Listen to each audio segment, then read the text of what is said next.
Olá, graça, paz e alegria.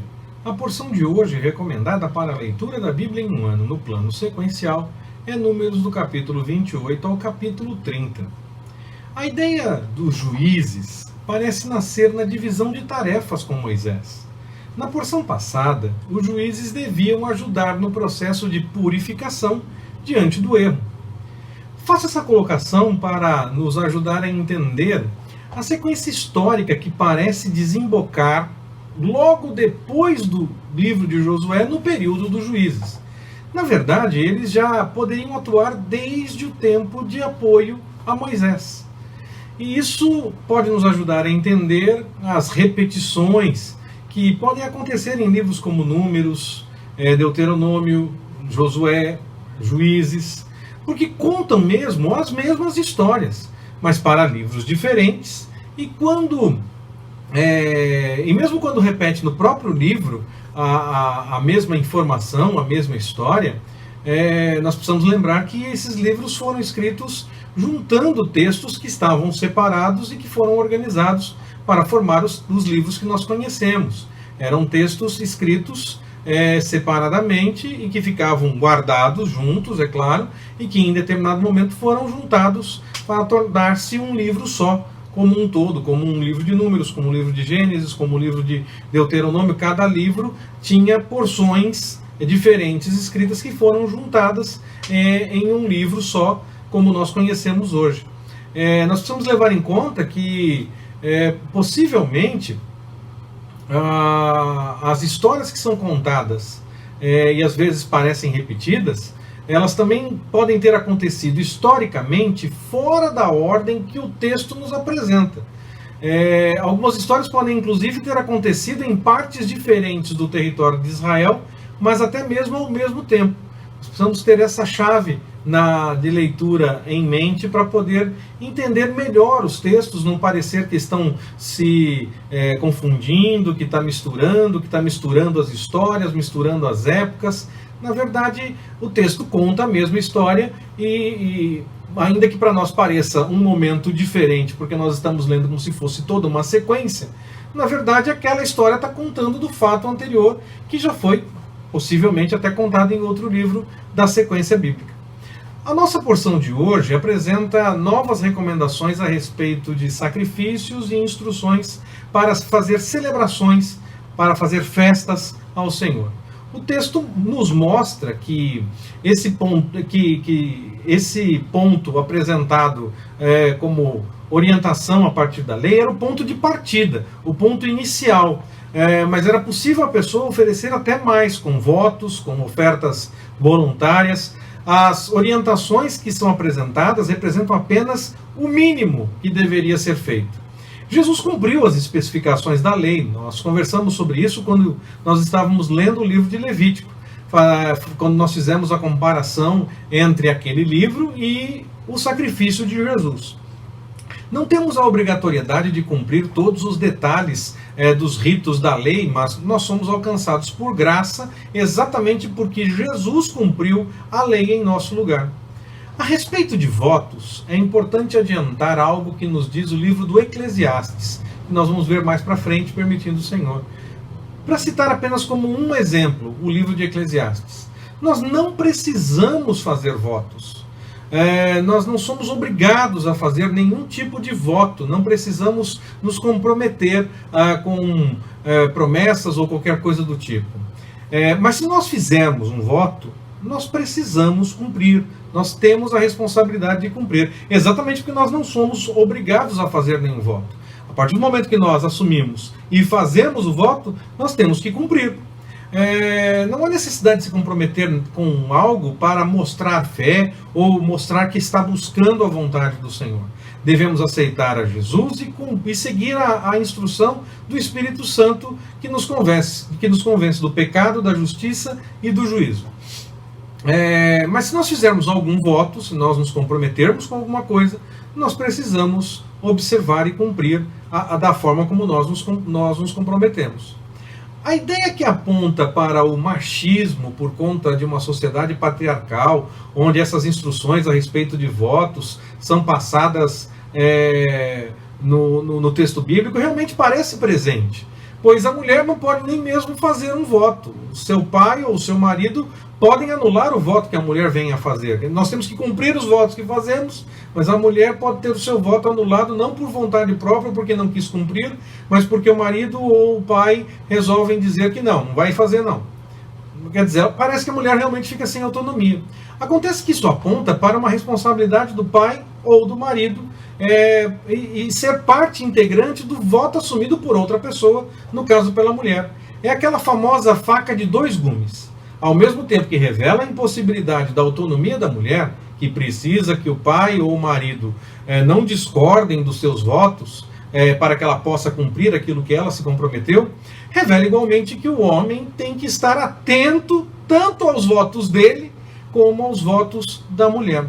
Agora, com base em algo que acontece na porção anterior, a herança das filhas de Zelofeade, e também com base em Jesus, que nos fala a respeito de um coração duro que permitiu alguns ajustes na lei, mas que não era assim desde o princípio, eu consigo sim entender que o que é orientado dessa forma tão machista como aparece no texto, nessa questão do voto feminino, na verdade não era a forma, necessariamente a forma original da ideia. Foi assumido dessa forma, foi orientado dessa forma, porque a sociedade tinha essa formação e o coração era duro, as pessoas tinham o coração inclinado a entender as coisas dessa forma, não era tido como errado ser desse jeito, mas poderia ser diferente desde o começo, como foi no caso envolvendo as filhas de Zelofeade, uma mulher recebendo herança. Então a mulher poderia sim ter o seu espaço, ter a sua importância, o seu reconhecimento. Acontece que a lei, por conta do coração duro, permitiu algumas coisas para que o encaminhamento seguisse algumas orientações próprias da sociedade, próprias do coração duro, mas o Senhor desde o começo entendia que as mulheres tinham sim uma questão correta, íntegra, e era importante o que elas apresentavam, por exemplo, no questão da herança, no caso do texto que nós citamos. Então era possível sim ser diferente. O ser cabeça, já disse em outra mensagem, não é questão de destaque ou ser quem dá as ordens, é questão de serviço e de amor. Falando um pouco mais a respeito do deserto. Quando nós entendemos que o tempo no deserto começou por desconfiança, e para tratamento por conta dessa desconfiança, ao compararmos com o que aconteceu com Israel no Antigo Testamento, nós conseguimos notar que, na verdade, o deserto não é para todos.